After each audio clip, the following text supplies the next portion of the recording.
Boss Grandola music. Sideline the baseline, you know we stay on our grind. Sideline the baseline, I'ma shoot my shot, I'ma make mine. Sideline the baseline, I'ma take it back from the goal line. Sideline the baseline, I'ma shoot my shot, I'ma make mine. Sideline the baseline, you know we stay on our grind. Sideline the baseline, I'ma shoot my shot, I'ma make mine. Sideline the baseline, you know we stay on our grind. Sideline the baseline, I'ma take it back from the goal line. Sports on.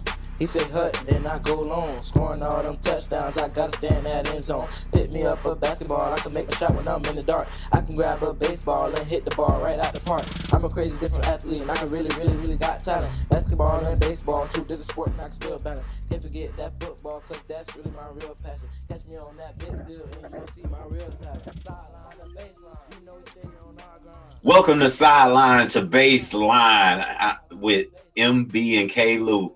I'm the host, K. Lou, man, and my co-host in the background and in the front ground and in the middle ground, MB. Happy Juneteenth, everybody.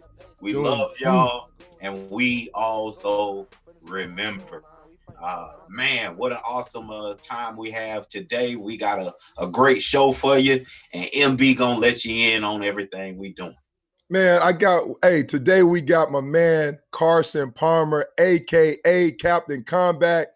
He was supposed to be part of the USC Trojan show we did last week, but he had a scheduling conflict. But for those who watched the show, you see that we had a video of him talking about Pete Carroll as well. Well, what we decided this week, we want to do a Father's Day edition.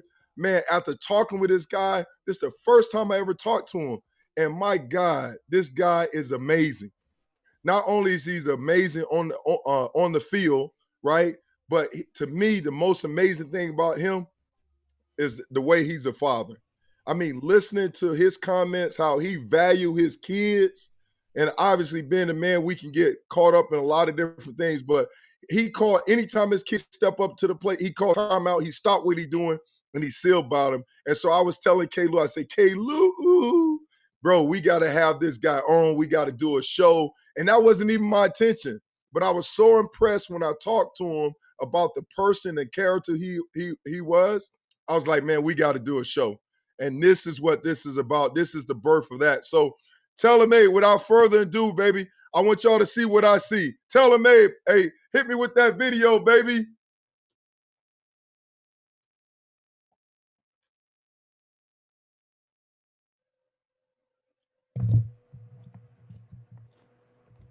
Can you hear me? Okay, I guess we got a delay in the action. Hey. Can you hear me now? Yeah, I can hear you, buddy. How you doing, man? Good. How are you? I'm great, man. I appreciate you taking time out to do this, man. No problem. Would you rather me be on a computer? It doesn't matter. Okay. Whatever is easier for you, but can I see your face? Are you gonna let me see. Yeah. Oh, there you go. There you go. You see me? Yeah, I can see you. Yeah. How are you? I'm good, man. How you doing? I'm good. Yeah, appreciate you. Would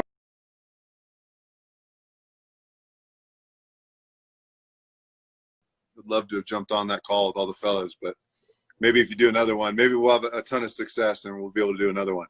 Yeah, no doubt, man. Get this thing started, man. You know. Thank you, man. So where y'all going? Now, where do you live? You say you're in a mountain town. Where are you? I live in Idaho. Oh, Idaho. Is that? Idaho. No, you're from California. How you end up there? I just wanted to get out of Cali. I just it's quiet. There's no football fans out here. I'm out in the middle of nowhere in the mountains. And I got 4 kids and we just run around and fish and camp and hunt and bike ride. Kinds of stuff. So I just needed to get out of California for a little bit. So we're out in Idaho. Now, where's your wife from? She's from San Jose. So North San Jose. Okay, so both y'all are California. Okay. Yeah. Nice, man. How's the kids adjusting to Idaho? They love it. They do? Yeah. Jump on a bike. They go down to the river, jump in the river. Nice. They're all over the place. Yeah. My son was fishing yesterday, caught a bunch of fish. So it's all good. What's the ages of your kids? I've got twins that are 12, an 8-year-old, and a 4. 8-year-old, 12, 8, and what? And 4. Man, I wanted twins so bad, man. I was praying. My wife was sick of me praying. Did twins run in y'all family? No, we had to do in vitro. So. Oh, okay, got you. Did you have to do that for all the kids? What's that? Did you have to do that for all the kids? No, we got lucky. We couldn't get pregnant forever, and then all of a sudden we had twins. Then we just started. We couldn't. Then I was like, all right, that's it. I'm done. And they just kept coming. And I was like, all right, I'm getting cut. That's it. I'm done with this. Oh, you got cut? What's that? You got cut? Did you get cut? No, she ended up getting her tubes tied in the last pregnancy because I was just like, This is My wife, my wife Shelly was trying to get me to do the same thing, get cut. I was like, I ain't doing it, because I wanted kids, and because our first one, it happened natural. Then we couldn't happen, didn't for whatever reason wasn't happening. We got tested and they said there's some issue. So we tried the little medicine, the fertility medicine, and my wife got sick on that. We couldn't do it. So we ended up praying and we ended up adopting my first son because I got 4 as well. And then we just kept praying. And then, man, God worked a miracle with the last 2. So I got 18, 16, 11, and 6. Ooh, you spread it out. Yes, but it wasn't on purpose. I wanted them like back to back to back, but it didn't happen that way, And I was like, man, because the boys are like 5 years apart, So I'm almost like my daughter's graduating high school this year. And then I got one that's in kindergarten, you know what I'm saying? So it's almost like my son is like a grandchild, you know what I'm saying? So, that's wild. Yeah. That's wild. What's the name of your kids? You got like a rhythm like with the C's or anything like that? No. Our 4-year-old's Carter, our 8-year-old's Breeze, and then the twins are Fletch and Elle. Nice, so nice. A couple family names, and then just a couple we just picked. What about you? I didn't do the same. I got Mackenzie is the oldest, so that's the girl. So I got 1 girl and 3 boys. So I went Mackenzie, but my wife, because my first name Michael, so she spelled it MikeNzi. So she tagged the Nzi at the end. So I was like, okay, because if it was up to me, I was thinking about, I was really in that phase where, still now, but I was real super religious, super like, love the Lord every time. Let's pray about everything, right? So I'm like, we need to name her Messiah. And I'm like, so my wife's like, nah, we can't do that.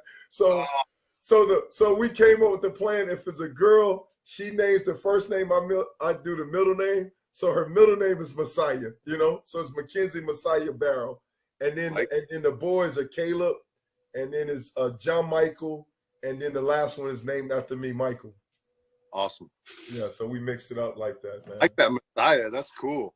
Yeah, I was like, man, I wanted that to be a first name, because like we wanted to pick names that have meaning, that was significant, And so I was like, the anointed one, this and that. Every time you call it, we was in that. So it was good. I'm glad you like it. Thank you. Yeah, that's cool. I like that. Yeah. Now, do your wife come from a big family? No, she just has a brother. Just one brother. What about yourself? What about you? I've got an older brother named Robert, and then an older sister, and then a younger brother. So I'm the second to last. Okay. Now, how did you get in football? Was your family big football? Like your dad was a coach and all that stuff. I know you played. What you played the high school? Y'all won 2 CFA titles, right? At your high school. I went to high school in SoCal at Santa Margarita. My dad went to University of Arizona and played basketball. Never played football growing up. Wow. Or pushed it or stressed it or ever had to be like, hey, let's go work out or let's go play catch. I just was all go play catch. Let's go work out. We had a little garage. We put a little, what was the Suzanne Summers things that you bought on the internet for like? Yeah. We had like a little bootleg little gym. And yeah. I remember that. Remember that little blue thing you do? The little squeeze your thighs, man.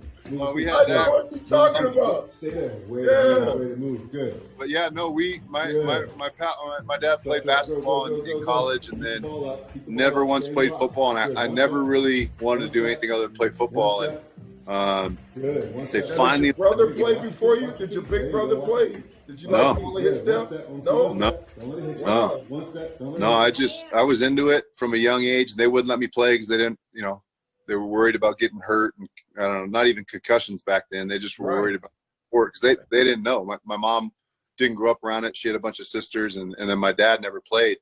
But I just begged them and begged them and begged them. And finally, I'll never forget, I was in the garage, and they came home one day, and they're like, all right, because I just been beating them over the head. Just, I want to play football. I want to play football.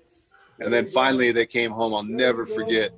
My mom had this old station wagon. She and my dad got out of the car, and they're like, all right, we've been talking. I'm like, we're going to let you play. And then from then on, it was just, I just fell into it. How old were you then when that happened? My first year playing, we lived in Colorado, and I was going into 5th grade. So probably 10-ish, 10, Okay. 11. Now, what turned you on? Were you like a John Elway fan? Was John Elway at Denver then at the time? Or like, who did you follow? Like, where's the love for football came? Like, did the classmates play? Y'all played in front of the schoolyard? Like, where did that come from? Where did that love come from? Every day at recess. I mean, we played every day at recess. Yep. And then until one of the teachers that was on recess patrol saw us tackling, then they, said, we're done. You can't play for it. And then we kind of would let some time go by and then get back on the field and play. But, I grew up, like, I was in Colorado. We moved a ton when I was a kid. So I lived in Colorado for a couple of years. I got to go to one game at Mile High, the old Mile High. Yeah. There. Who was the quarterback during that time? It was Elway. Oh, was Elway? Okay. No, it wasn't Elway at that time. Was it what's the guy number 6? He was kind of fast. I forgot his name. I forget. I don't know. It was when they had the orange jerseys, the blue white face. Those were sweet unis. Yeah. But then I was 10 years old. I wasn't really into it like 10-year-olds are now. And then we moved to California, and back then we lived in like out in the valley on the other mountains in LA. Like Simi Valley or something like that? We lived out there, and then that's where my aunt lives, in Simi Valley. Okay. Yeah. So we were there, and then we would go to training camp practices in Oxnard where the Cowboys were at. Yeah. Oh wow. Yeah, that's where like I became an Aikman fan. That was like in the Cowboy heyday when you had, Irvin and Aikman and Emmett, and somehow my dad finagled a way for us to get to go to their lunch, like a after practice or a team training table. Right. And somehow my dad got us in, and I had, back in the day as kids, you remember those kind of like triangular banners you would put on the wall. They were like kind of that material. Pennant? A pennant. Yeah. So I bought a Cowboys pennant, and I went around and got a ton of autographs. Now, like I didn't, all the dudes, all the guys they eat and get out, and then the fans come in, and it was all the guys that, probably weren't going to be on the team next year, but I didn't care. They had Cowboys stuff on. They had just come from practice, and I went to one day I talked my dad into going just about every single training camp practice, because they're only there for like 2 weeks, and they go back to Dallas. Exactly. Years later, I found that pennant. It was on my wall forever, and I had an Emmitt Smith poster on my wall, and then I had the Michael Jordan, the wings. Remember the old wings? That was the greatest poster ever. Yep, like that. Yep. It was the best, and I had that, and I was just cleaning some stuff out the other day, moving some stuff around. I found that pennant, and I was looking for names on that pennant. There wasn't one guy that actually made the team that year. They were all like just practice squad bodies to let all the guys beat up on in camp, but it didn't matter. I mean, that was in I stoked the fire for football and really became a fan, and then just became a huge. I got the Aikman jersey right here. Wow. So I became a big Aikman fan from those training camp practices. Oh, now, did you always wanted to play quarterback because of that, or you played before then, or how did you end up being a quarterback? No, I played every position growing up. I mean, I played linebacker, safety. I played running back at first. Beast And mode, then beast mode, beast mode. beast mode, yeah. No, but I was like, a foot taller than every kid. So I just got chopped down at the legs every time. And finally I realized, like, all right, this doesn't work. I'm just getting blown out. My legs are going to get blown out at some point. So probably around the time I was going into junior high, my second or third year playing, going into like 7th grade is probably when I really started to play quarterback and then got real serious about it.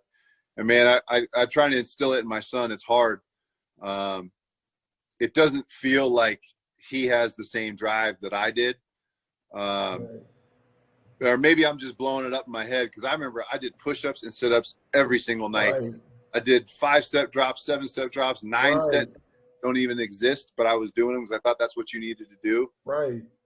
I developed a strong work ethic really, really early. Right. That was great because that carried me, through my 15 years in the NFL. Man, okay. Now, when you talking about like doing drop steps and all that stuff, now, like, internet wasn't big back then. I mean, you heard, like, when I was growing up, you heard about Larry Bird doing 500 shots and all that stuff. Where did you get the fact, man, I need to work on the technique, work on this? Did a coach tell you, like, okay, if you want to be successful, this is what you need to do? Or did you like figure it out? How did you, that's unusual at that age, during that time. So I wasn't a big fan of school growing up. Okay. And I had a book report, my first book report, and I actually did the same book report for 5 years. You plagiarized your own self, huh? Totally, but we moved every couple of years, so it was cool because I was a new school, new teachers, new system. Right. Let me pull this out. Okay, I got the first. Yep. Okay. Yep. And I read a book, Bo Jackson's autobiography called Bo Knows Bo. Wow. And I read that and read how he grew up and how he just trained. And I read a book, Herschel Walker had a book, and Herschel talked about push-ups, sit-ups, and pull-ups. Right. And I didn't know there wasn't like quarterback coaching clinics to go to really, or like you said, internet to learn. But I just remember I did push-ups and sit-ups every single night. And Herschel Walker did that, so that's what I was going to do. And Bo talked about, Bo didn't have personal trainers, so he would just run. And he would just swing a baseball bat and hit and hit and hit. And so I figured I better do drops because that's what quarterback does I just started doing drops and drops and drops. And then my dad had reached out to some different high school local coaches to figure out, and found a high school coach that at the time his son was a guy named Bob Johnson. He had 2 kids go on to play D1 college football, and then one son that ended up playing at SC and then played in the NFL for a long time, Rob Johnson. And so I remember Rob. You remember Rob? Yeah. He played with Jacksonville Jaguars, right? He was in He was at Buffalo Bills at first, then he ended up going to Jaguars, I think, or vice versa. Yep. And so I found out where he was training at, what days he was training. I would just go and watch, and then I finally got invited, and I jumped in and then just took off from there and knew what a 3-step drop was, figured out how to do play action at a 5-step or 7-step, whatever it was. But I just found a way to find the right guys that I thought of at the time they were doing it, and I just copied whatever they did. Wow, that's powerful. It's funny, like you mentioned about the Herschel Walker push-ups and stuff. Man, Herschel, I remember he was doing like a handstand and he would do push-ups like that. Do you remember that at all? No, he would do, I forget the number. I want to say it was 1,000 a day. Right, it was crazy. It was crazy. I love Herschel Walker because he used to jump over the top. And you mentioned too, like two of the greatest running backs in college football history, Herschel and Bo. They was incredible. Ever, yeah. But that's amazing though. So you put in the work like that, man, and just with your natural ability and stuff like that. Usually, because I coached for like 7 years and coached at the University of Miami, and you think a lot of people want to just rely on their talent and they don't focus on the technique and the skill. And for you to get that at a young age, obviously your dad played basketball, you got natural ability. I mean, you're like 6'5", you're a great athlete and all that stuff. But I mean, for you to hone on the technique stuff, man, that was priceless. Well, I just, I thought that was my ticket. That was my opportunity. And like I said, I got hooked up with a guy named Bob Johnson, who was a really big time high school football coach in Southern California. And he really knew the X's and O's. He really knew the fundamentals. And I knew I needed to get a scholarship. I wanted to play college football. And the only way I was going to do it was by being, my fundamentals had to be pristine. And so I was just fortunate to have a dad that supported me and was into it, and not a great athlete, but he'd go out and I'd beat him up with a football, and then he'd get a catcher's glove on. I'd throw him, hundreds of pitches a day, whatever it was. But I had great role models. I mean, all the way from high school, I would watch Rob Johnson, and there was, on these weekend camps, these other guys that you'd never heard of that got scholarships from high school in California that didn't end up panning out. But I just said, I'm going to work harder than them, and I'm going to do more than he does, and I'm going to do more than he does. And he went, there's one guy, Kevin Federline, he went from El Toro to, I think he went to Fresno State. Okay. And so, all right, I want to go to USC. I don't want to go to Fresno State. I'm going to do more than he does. Wow. And I had a very, very adolescent view of it, but it had actually ended up working out great for me, because I realized that I had to work, and always felt I had to work harder than everybody. And then I got to college, and I met a guy named Malifo McKenzie, who was one of my best friends who played in college. And I remember hearing stories about him growing up in the next town over, and he would never get in a car. He would run everywhere. He would run home. He would run hills every day. And then I latched onto him when I got to SC, and I trained with him and worked out with him. And so I kind of put myself in position around people that really understood that it wasn't enough just to be really gifted and talented, that they had to. And so I just was fortunate to be around the right people. Then I got to the NFL, and the first quarterback I meet in my quarterback room was John Kitna, who wasn't a great athlete, didn't have a great arm, went to Eastern Washington or Western Washington, and never drafted, but played for, 15 years in the NFL. And then I just latched onto him. And, as you know, there's good guys and guys that you shouldn't follow at every level, from the junior high level to high, all the way through the NFL. So true. And I just found the guys that had the kind of career or work ethic or mental outlook that I wanted to emulate, because I didn't know who I was until I was 30.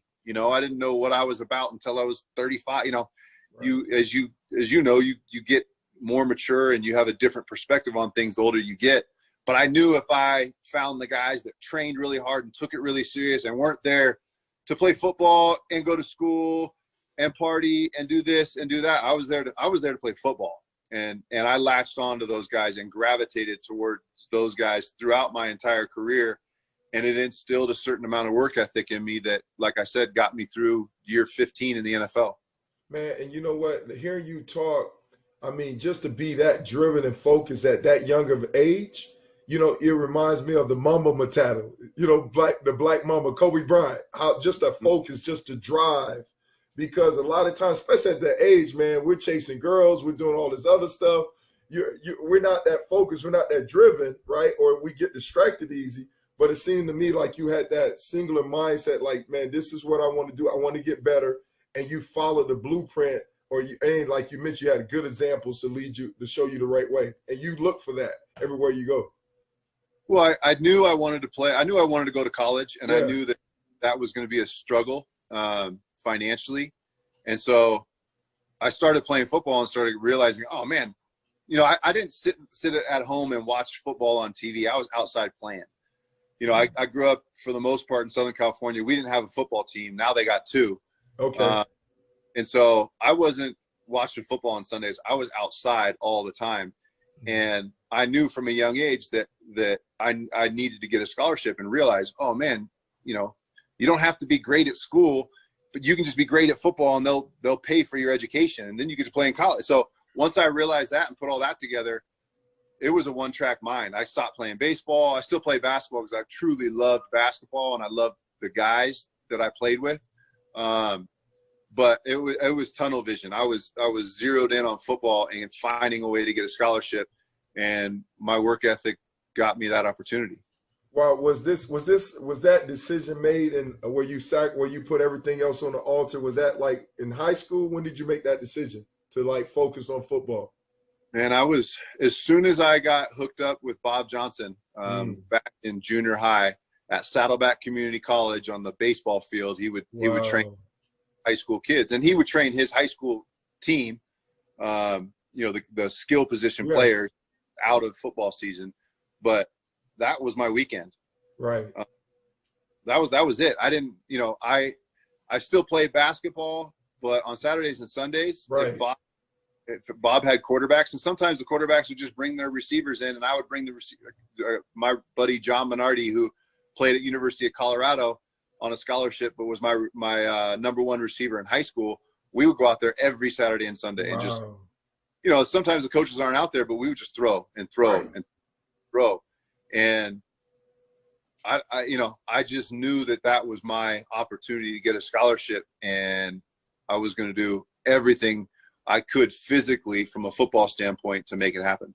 Well, that's so precious, because a lot of times, kids just want to talk the talk, but they're not walking the walk. They like da da da da da, and they're just chattering. But my coach used to say, man, your actions should speak so loud I can't hear what you say.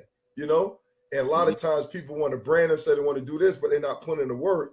And you put in the work, man, and that's why you had the success that you had. And then God put these guiding angels, right, in your path to help develop you and take you where you need to go. That's awesome, man. Let me ask you a question. You mentioned about your mom initially, that she was a little apprehensive about you playing. Did she become like a football mom, or how long did it take her? Go from that's my baby, get him, or like did that. She just like that? She was famous for, in the stands, she would make touchdown brownies, and every time we scored a touchdown, she'd bring these big Tupperware things of brownies she would make on Friday, Friday night games. She did all the way through college, and as soon as we scored touchdowns, she's throwing out brownies. I mean, my parents have been my biggest fans to this day. And they were very apprehensive but they didn't know. They didn't. Right. My dad didn't play. My older brother didn't play. It's very easy to read certain things and, oh man, you can really get hurt now with all the concussion concerns, which are for real. But there's more negative. If you don't know it, there's more negative surrounding the topic of football than there is positive sometimes. And so they had heard a lot of negative things, but as soon as I started playing, they're all in. Yeah, I experienced the same thing. My older brother, I had an older brother, so I had the little brother syndrome where I want to be better than my big brother. He was like 2-time All-State, but what happened? He ended up breaking his leg, and then my mom was like, I was a mama's boy. Like my mom was like, you ain't playing, da, da, da. So I had to convince her, like you did, to let me play, and then and she became the biggest fan. She'll be like, after the game, hey, you wasn't aggressive out there. You didn't make that tackle. And I'm like, Mom, leave me alone. Did your mom try to coach you up after the game, or she was just cheerleading, just stayed in her lane? No, they didn't. I mean, they were very. They didn't know. They didn't know about it. Okay. But what's that funny? Probably was a good thing. It was a good thing. Yeah. But what's funny about it is our son, who's going into 6th grade now, is begging us. Has been begging us to play football for 3 years now, leaving notes on our pillows when we go in at night. Mom, Dad, play. Leaving notes next to the sink when we're brushing our teeth in the morning. Wow. Over the head. And finally, in January, we were like, all right, man, we're going to let you play. And he was so excited and so pumped. And then coronavirus hits, and I don't know if youth football is going to happen this fall. But it's unfortunate, obviously, for all the kids, that aren't going to get the opportunity and haven't had the opportunity to play since Corona. But we finally gave him the okay to play, and I'm hoping I'm hoping that obviously all seasons happen, but especially for our youth, they get that opportunity. Football, as you know, I mean, when you play at a young age, it hardens you, it toughens. Yes. Barrel rolls and barrel rolls and training. Yeah. Double days and all, I worry that, these kids are going to miss out on that opportunity and not have that fall where they get to play, and it toughens you up. It teaches you about teamwork. It teaches you about respecting your elders and, respecting coaches and being coachable and all those things that I was so looking forward to this fall sharing with him and him experiencing. I'm still holding out hope. I hope the season comes. You know what? You're right. It does that, and it helps you develop that mental toughness. I talk about all the time being a coach. A lot of kids, I call it a reset generation. When they go through adversity, they treat it like a video game. They just press the reset button, or think they can press the reset button and just start over, or they'll just quit. They want to endure. Are you getting involved with that as far as using this time to prepare him? Like, what position he wants to go out for? Do you want to follow your footstep as a quarterback? How involved with you are in as far as the preparation right now, since you mentioned that being a big part of your success? So he wants to hit. He was the way I was. He wants to play quarterback. He wants to hit. And so I got him. He puts on one of my old helmets and puts on shoulder pads. And we do stuff on the bag where he's hitting the bag and trying to tackle me and working on your head up, exploding back and driving the legs, we're on all that stuff. And then since the quarantine, we were just in the garage doing drop after drop after drop. Nice. I've got beanbag drills, standing in the pocket, throwing beanbag, making him slide one step one way to avoid. So we've started all that, and the exciting part about that is I'm not asking him to do it. He asks me, and that's what I learned from my dad. My dad never once said, "Hey, let's go play catch," or "Hey, let's go work out."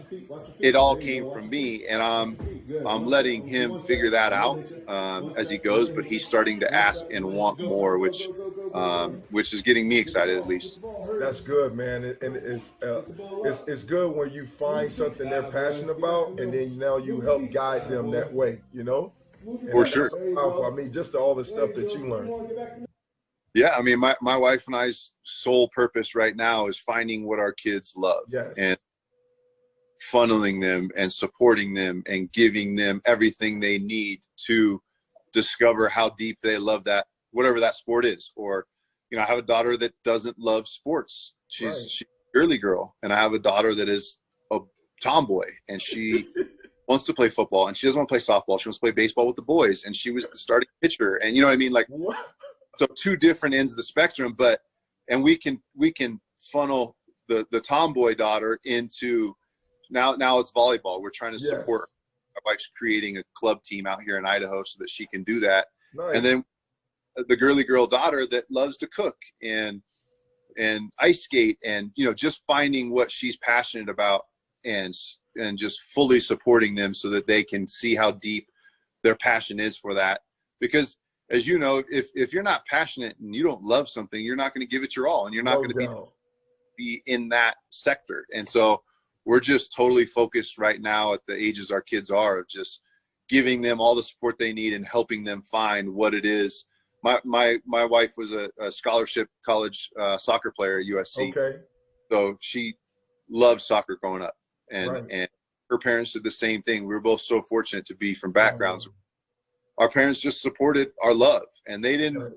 Her parents didn't go, well, soccer travels from, they were in San Jose. They have to go to Arizona for a club tournament, and here, and they got here, and it was every single weekend for 5-6 years, and her parents just unquestionably, unconditionally supported her, and my parents were the same way with football. And so, just trying to find that for your kids. And when they do find it, is really, really special. And I'm really looking forward to really zeroing in on exactly what it may be for each one of my kids. Yeah. And you know what? You're so ahead of the journey, because right now, like my oldest son, Caleb, I'm trying to find his niche, and trying to let him to taste different taste buds and see if he likes it or not. But you're right. When you finally find something that they enjoy, like, man, pour into them, and that's so priceless. Let me ask you a question. Do you, and this, I'm sorry, how much time you have? Because I ain't even started the interview. I'm just enjoying talking to you. What time is it? I got 20. I got to go in 20 minutes. Okay, let me get right to it, because I was just enjoying just getting to know your family. So we'll just jump right into it. So tell me about, like,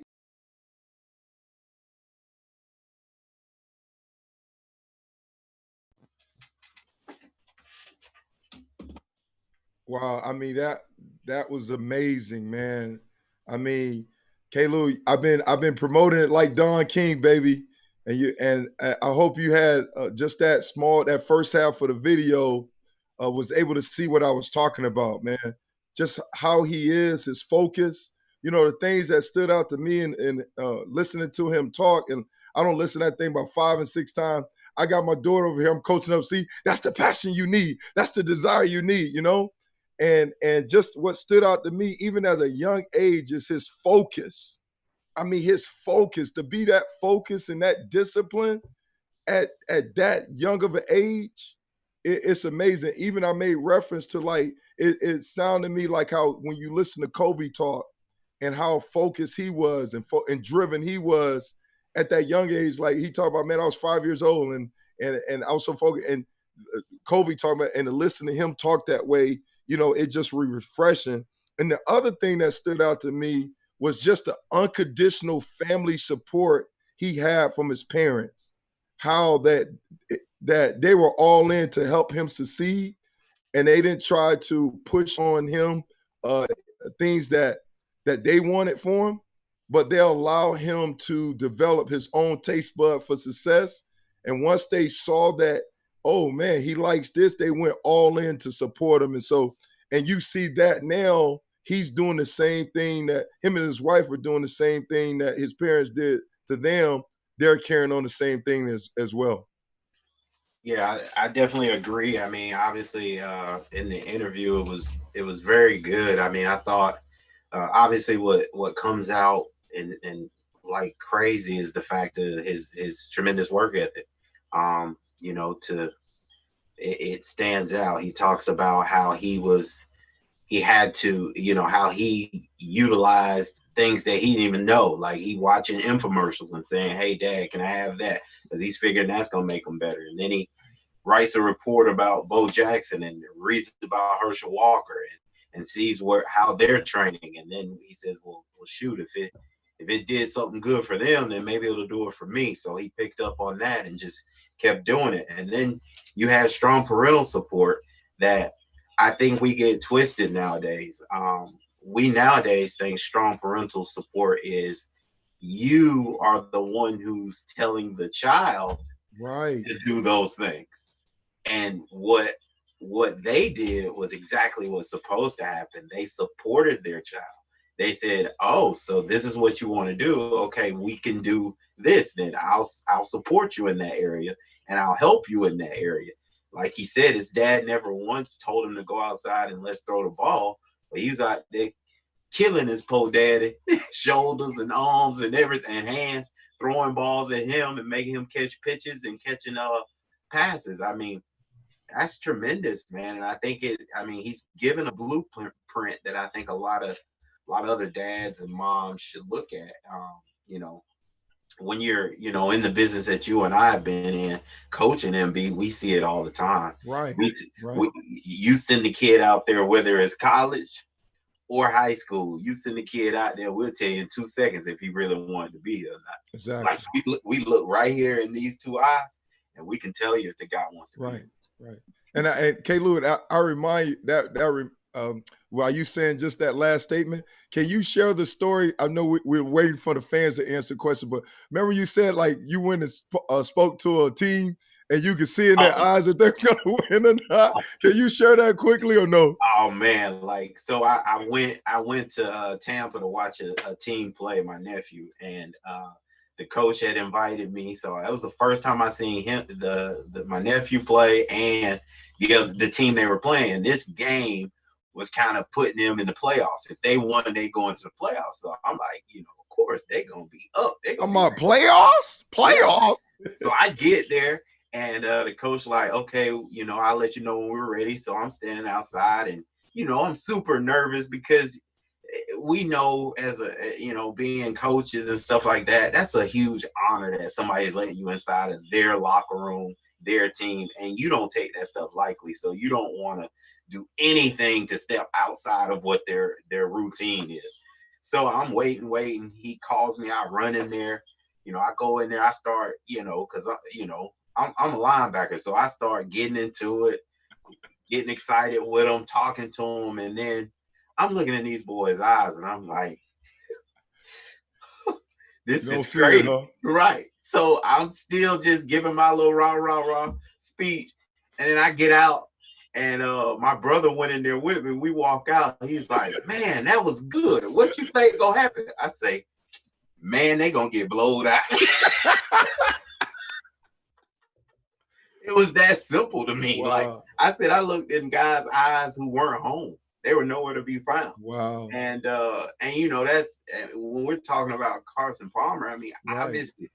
obviously, there's so much. And I, you know, I coached when I was coaching. I used to tell them, you know, I remember the first game we played, we lost, right? And so we're going back on the bus, and the kids are having a great time, laughing, smiling, all this stuff. And I'm like, wow, this is interesting. So the coach is like, Coach, you ain't gonna say nothing? I was like, no. So we get back, and the coaches, we have a meeting like that next day, you know, watch over film. And he's like, Coach, why you didn't say anything? I was like, listen, I'm gonna address that. But I said, the problem with these kids is they haven't sacrificed enough. Ooh. So they'll never care until they sacrifice. And you sacrifice during the off season. You deny yourself then all of the other fun things that you could be doing. And you get in the weight room, you sweat, you go run hills, you go run in the sand pits, you do all those things. And see, that's why you hate losing. You don't hate losing just because it's a loss. You hate losing because of guys like Carson Palmer. He knows he's been doing 1,000 push-ups a day. Wow. He's been probably trying to find some Hey Lou, you better preach, baby. Jackson. And that's why it hurts. That's why it's painful. That's why it's quiet after a loss, depending on where you are. It's because when you know a team is lost and you see them not a word being said, you know that's a team that sacrificed all off season, all year long, and they're very disappointed because they're thinking about every lap they ran, every weight they lifted, and every ounce of sweat that poured out of their bodies during that hot summer heat. K-Lou, that's powerful. You take me back, man. When I remember my senior year at UM, we played Boston College. Boston College always played us tough. We played away game up there. And if you got on our plane or team plane and you knew we had a game, right? We ended up winning the game. And if you knew we had a game, but you didn't know the result and you got on our plane, you'd have thought we lost. Right. Because we were so disappointed on how we played. I mean, we had guys about to fight. I mean, we actually got in a fist fight. Yeah. Because we didn't play the way we wanted to play. We won the game. Right. But it was like you said, man, we put in the work. You sacrificed too much. Huh?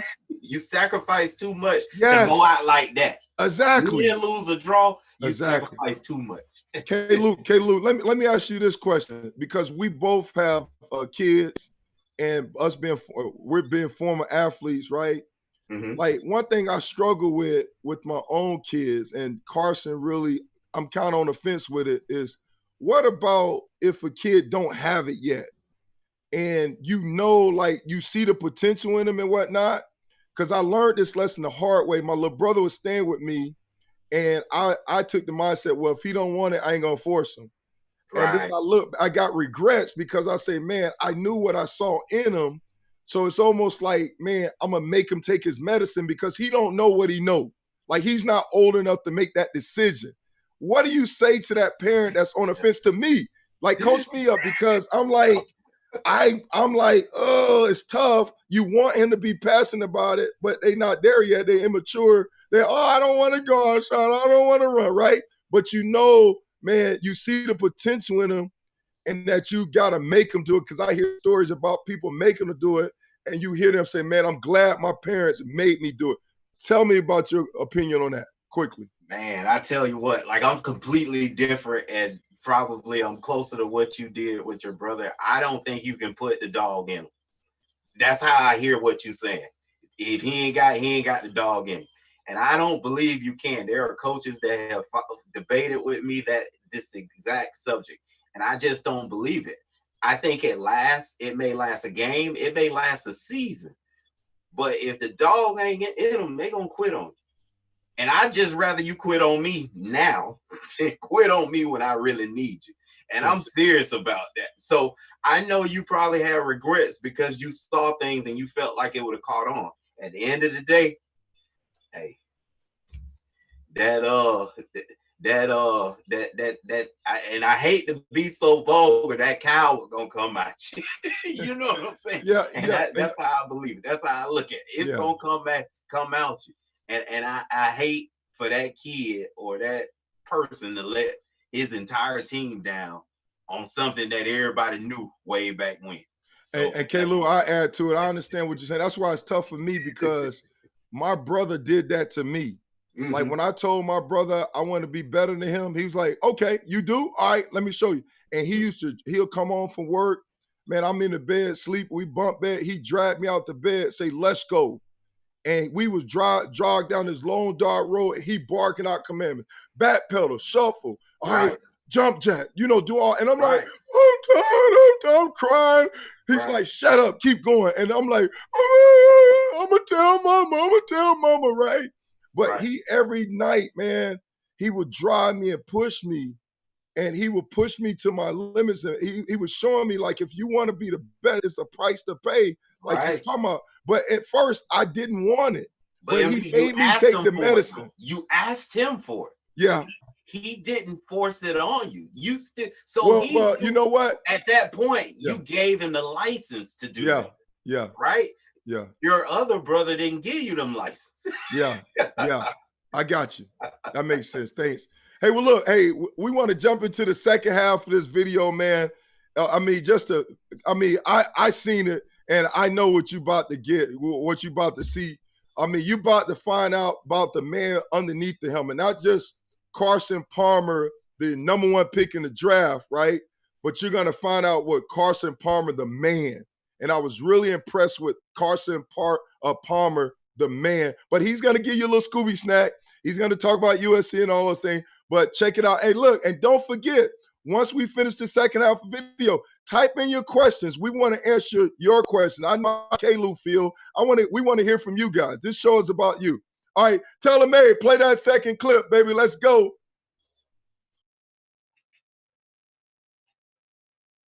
Wildin'.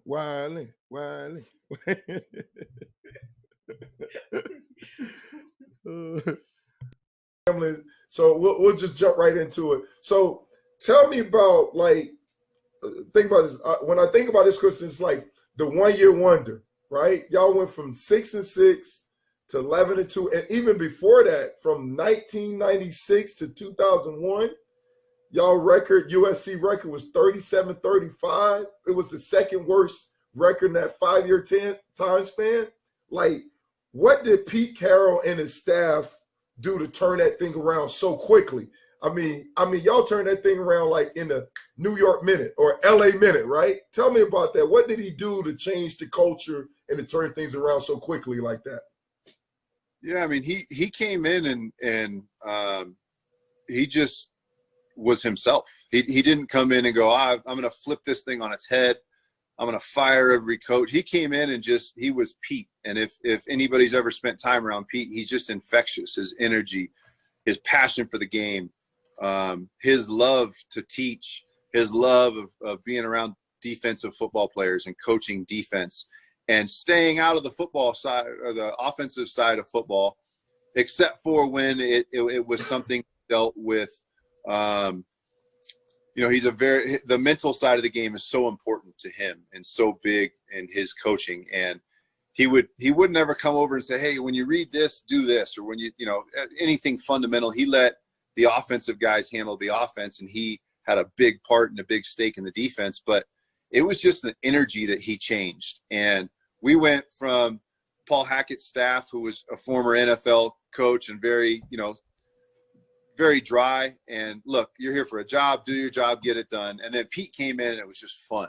Practice was fun. Team meetings were fun.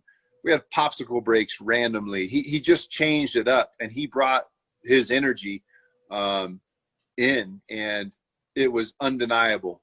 He didn't come in saying, you guys have been terrible forever, I'm going to do everything different. He just came in and naturally, organically let his personality take over. And from the coaches he hired, there weren't yellers and screamers and, cursing at you left and right. They were supportive and they were positive, just like he was. So really, I mean, the biggest thing he did is he just threw himself into the program and let the program realize I really like this guy. I want to follow him. I respect him. When he tells me something, I'm going to do it. And that just naturally, organically happened. Well, now you mentioned about Johnson, Coach Johnson, have an impact on your life when you was younger. What type of impact did Norm Chow have on your career when you was at USC? Yeah, Norm was tremendous. I mean, he had so much success before he had gotten there.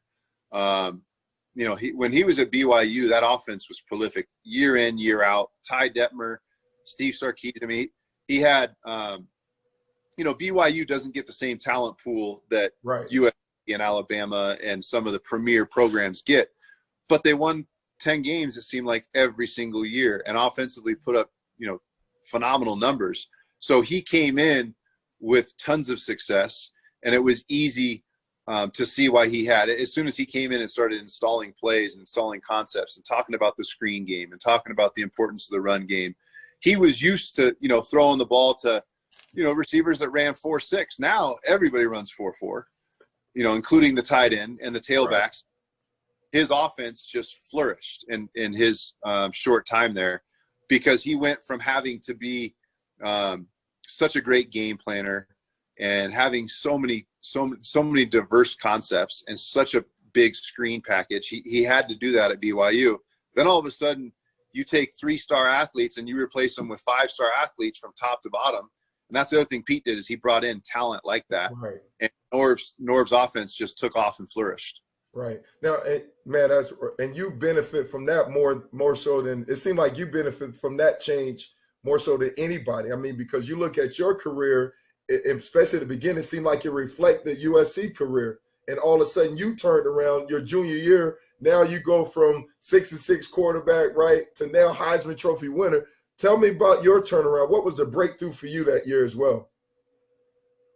You know, I don't know if there was so it was my senior year was Pete's second year. Exactly. My junior year, we were okay. But then Pete had a year to come in and recruit. Right. And all of a sudden we had Mike Williams, who was, you know, a BMW, right? Is that what they call him, BMW? Yeah, yeah.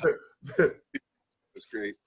But so we went from, you know, we weren't, you know, when my first couple of years at SC, we didn't have top 5 recruiting classes. We didn't have top 10 recruiting classes. I used to look through these magazines and see no top athlete had SC in their top 5. It was all Texas and, you know, LSU and Alabama and Notre Dame. And that's crazy.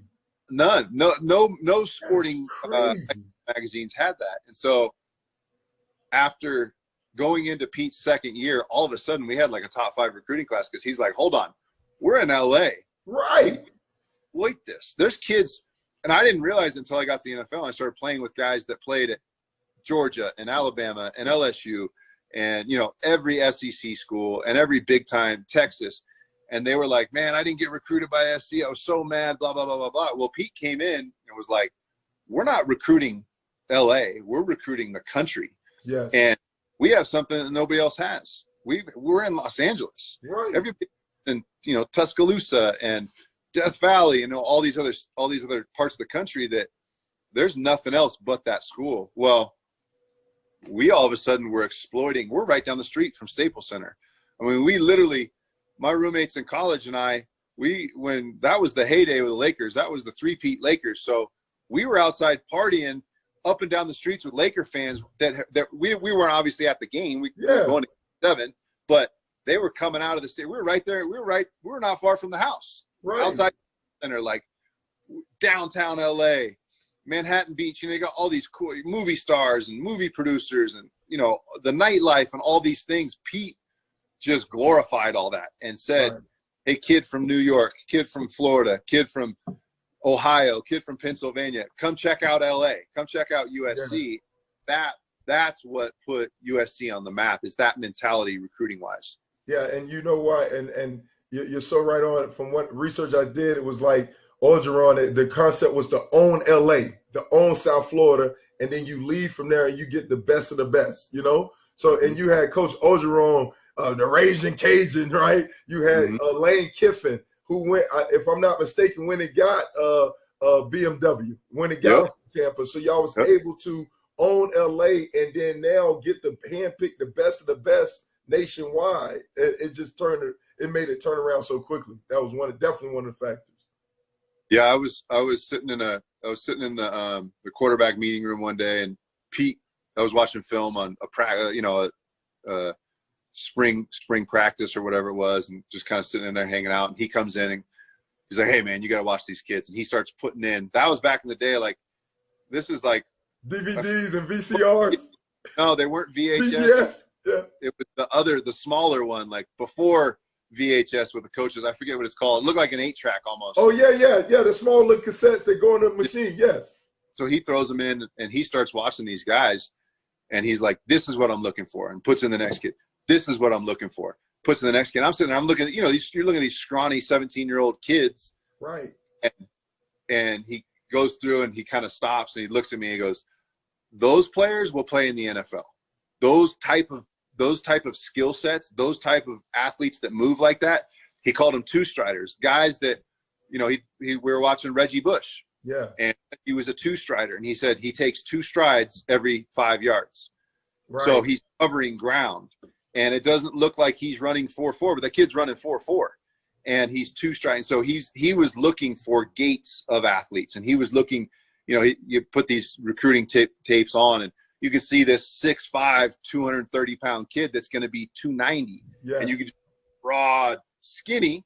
He hasn't been eating right. He hasn't been in a way, but he would look at the frames of these guys, and that's an NFL frame. That's right. an NFL stride. And so he was recruiting kids that he saw potential to be NFL players, not great college football players. Right.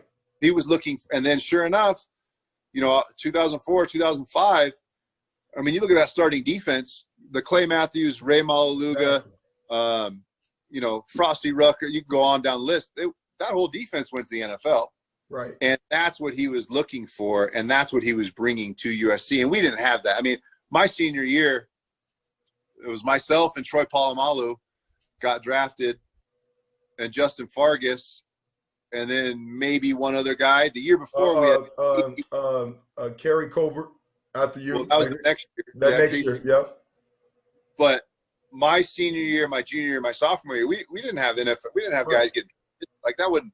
And then all of a sudden, Pete comes in, and there's like 3 picks in the first round, 2 in the second, 1 in the third, 4 in the fifth, 3 in the sixth. Like, you go back and look at the statistics, he brought in NFL talent that had not been there prior to his arrival. Exactly. No doubt, I agree. Now, you mentioned about NFL talent. You mentioned Reggie Bush. From one Heisman Trophy winner to the next, what's your thoughts on Reggie coming back home? I'm so happy for him, man. That whole deal, that whole deal, I'm not going to say any names, but I played in the NFL for a long time, and I heard some stories about guys getting recruited and not guy. Everybody says, "Oh yeah, somebody gave me $100K." Right. You who to believe and who not to believe. Exactly. And I played with guys from the SEC, from all conferences, and that is rampant. Right. It was not at USC when I was there. I know Reggie's thing was a little different, but and now they're talking about paying guys. Now that whole you get paid for your likeness. And Reggie raised more money for that school than any other player in the history of the university. It's pretty easy to say that. Yes. I mean, you look up in the state, everybody had number 5 on. Everybody had a 5 jersey on. And it wasn't because they liked number 5. It was because they liked Reggie Bush. Right. So, I mean, I'm on his side now. I'm just happy that he's finally had a chance to come back and the school can recognize what he did for it. And I mean, obviously a great athlete and a great player, but Reggie's happy to help the university out. And I know he does a ton with his different charities, and I know he's excited to be able to help out the university and be a part of the university again because he belongs there. Yeah, no doubt, man. Well said, because you think about that, especially with nowadays, the student athletes back in our time, we used to get the meal money on the weekends, the training table. And a lot of times, man, I remember times where I was hungry, didn't have anything to eat. So you walk around, man, who got money for pizza? I got $3. I got $7. Okay, let's put our money together for that. Let me ask you one question before I let you go. You mentioned about your parents and stuff, that you moved around a lot. that you had no other choice but to make it. You know, you were like focused on that. Tell me a little bit more about your childhood growing up and your parents and how their work ethic influenced your work ethic and made you the person you are today. Yeah, I mean, my parents had a big gap in ages of kids. So, you know, when I was 14, I had a younger brother that at the time I was going into high school, he was 10. And then I had at the time a 35-year-old brother. So from 10 to 35 was the gap. My parents spread it out. But, you know, my dad chased a lot of different jobs growing up. And so we bounced around a lot. We lived in Fresno 2 different times, which is what type of work did your parents do? My dad did insurance. He did some photography. He bounced around a lot. He survived. He was hustling. Yeah. He provided. Yes, no doubt. And he did it any way he could. And so we bounced around and went to a lot of different schools and lived in a lot of different cities.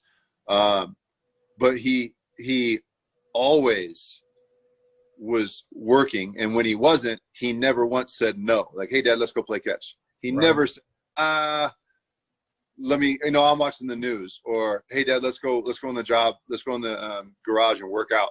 He never said no.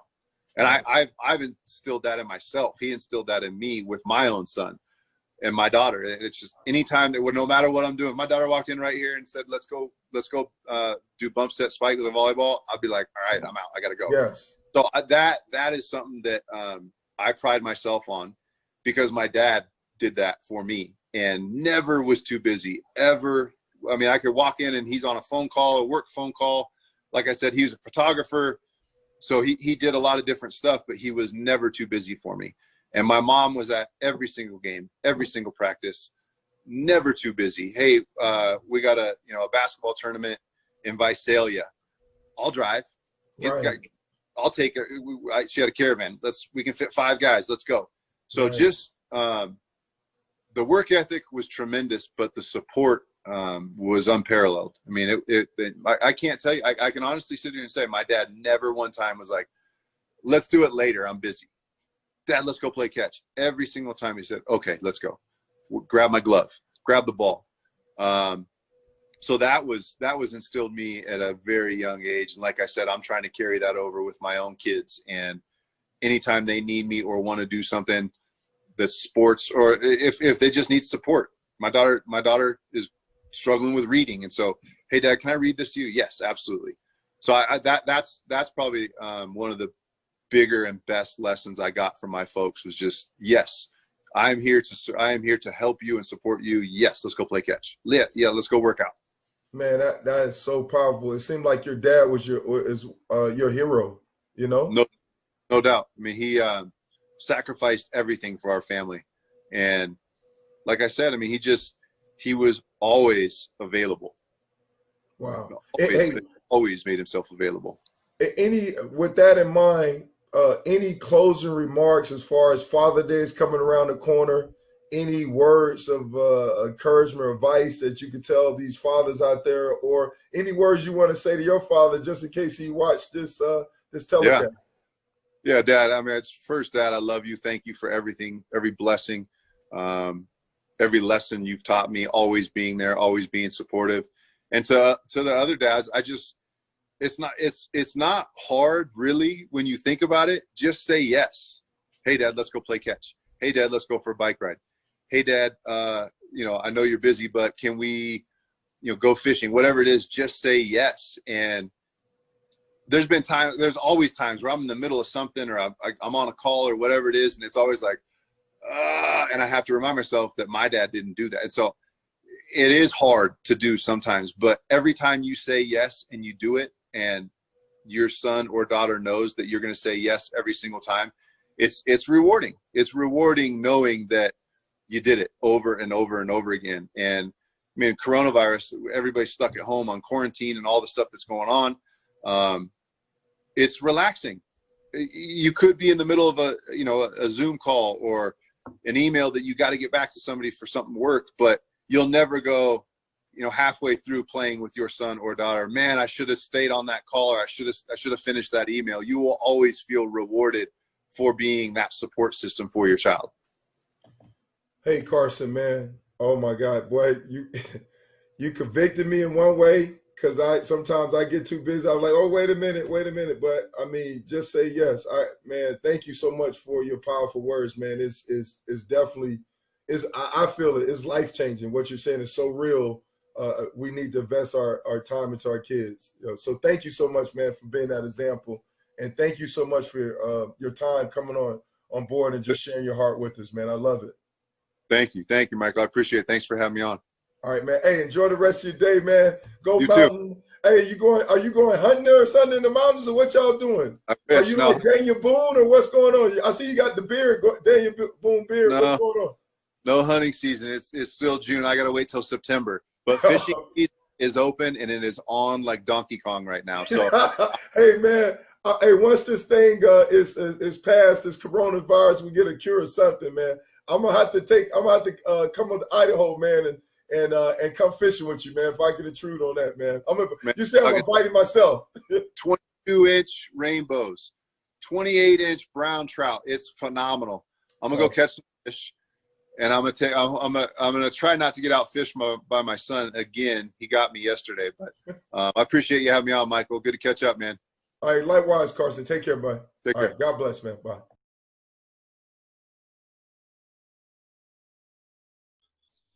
Wow, what an amazing interview.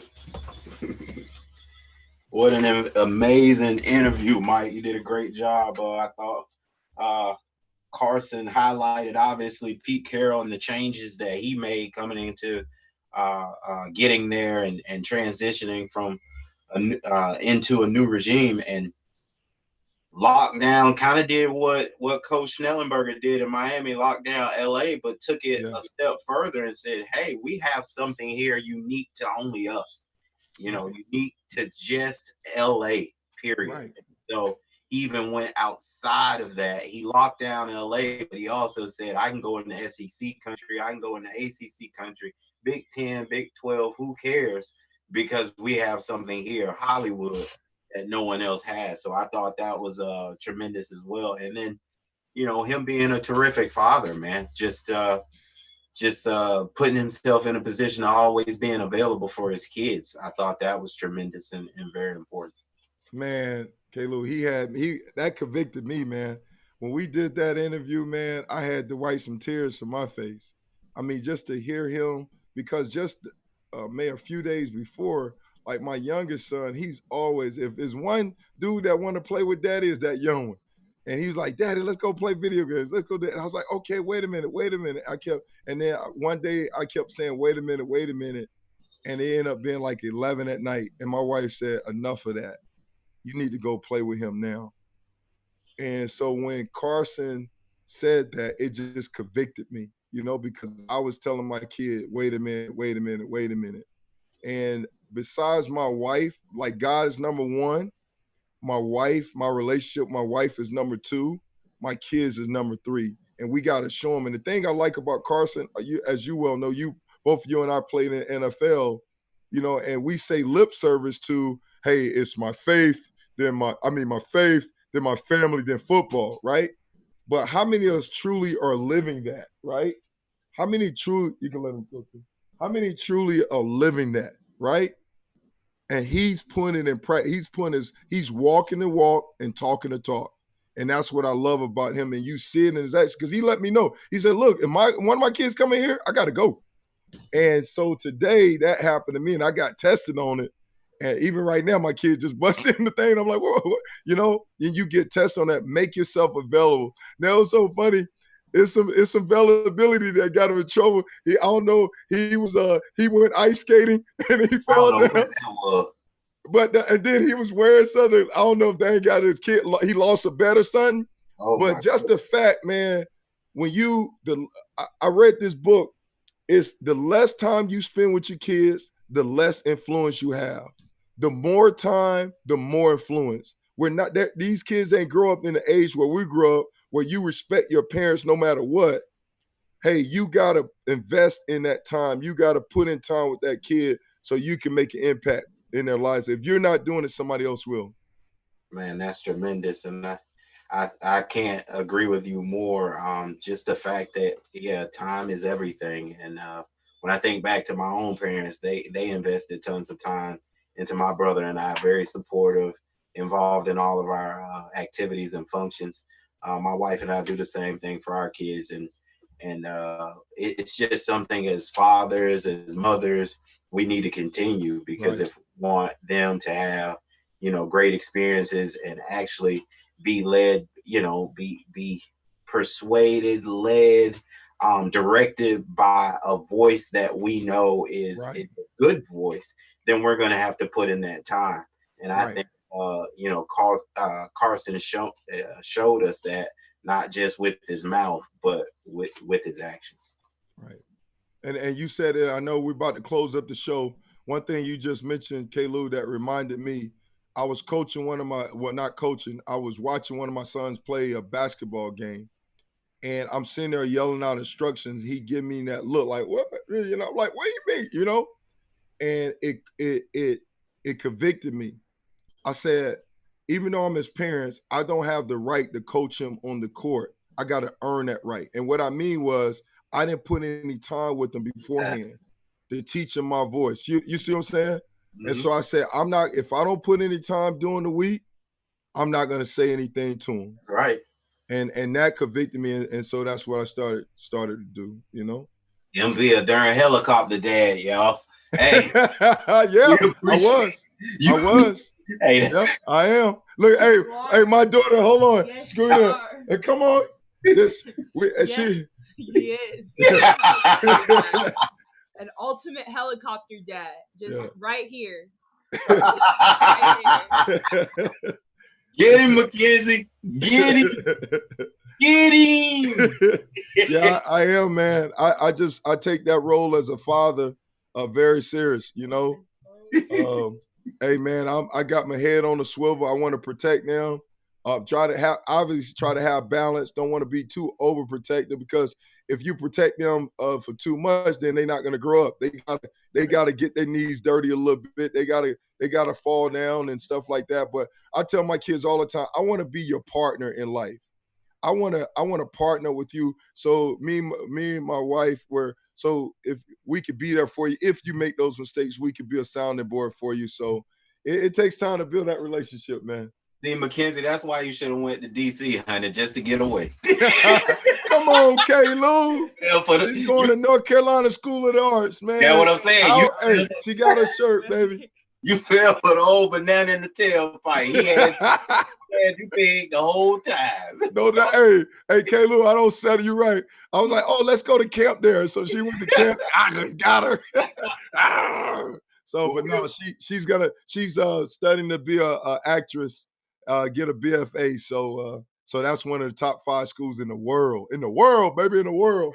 So thank God in our own backyard, because I will move. I will travel. See, the helicopter will take off, baby. Hey, Air Force One, baby, it's up, baby. We going. We're hitting the road. We get on the road. Hey, I'll do a road trip in a minute. Hey, what you said? DC wasn't nothing to you. DC ain't nothing, baby. It ain't nothing. Hey, I got a Sprinter van, custom van.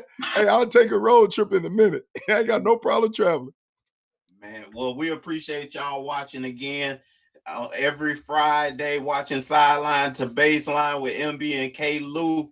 We appreciate y'all. Happy Juneteenth again. Juneteenth, baby. MB and K-Lou, we gone. Appreciate it, TaylorMade. We out, baby. We out. Deuce, deuce.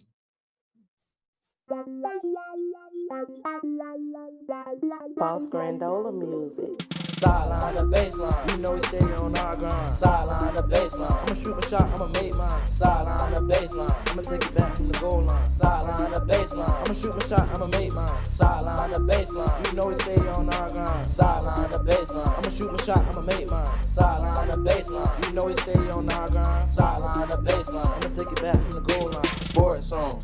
He said hut, then I go long. Scoring all them touchdowns, I gotta stand that end zone. Pick me up a basketball, I can make a shot when I'm in the dark. I can grab a baseball and hit the ball right out the park. I'm a crazy different athlete and I can really got talent. Basketball and baseball, two different sports and I can still balance. Can't forget that football, cause that's really my real passion. Catch me on that big field and you gon' see my real talent. Sideline the baseline, you know we stay on our grind. Sideline the baseline, I'ma shoot my shot, I'ma make mine. Sideline the baseline, I'ma take it back from the goal line. Sideline the baseline, I'ma shoot my shot, I'ma make mine. Sideline the baseline, you know we stay on our grind. Sideline the baseline, I'ma shoot my shot, I'ma make mine. Sideline the baseline, you know we stay on our grind. Sideline the baseline, I'ma take it back from the goal line.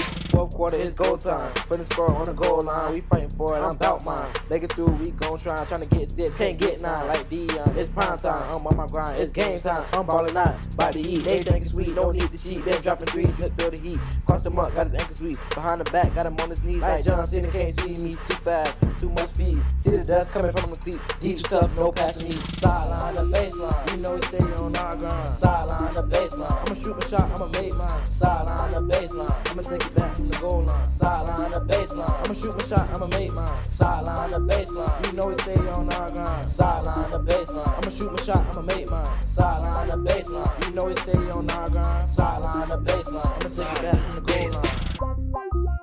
Sideline baseline. Sideline baseline. Sideline baseline.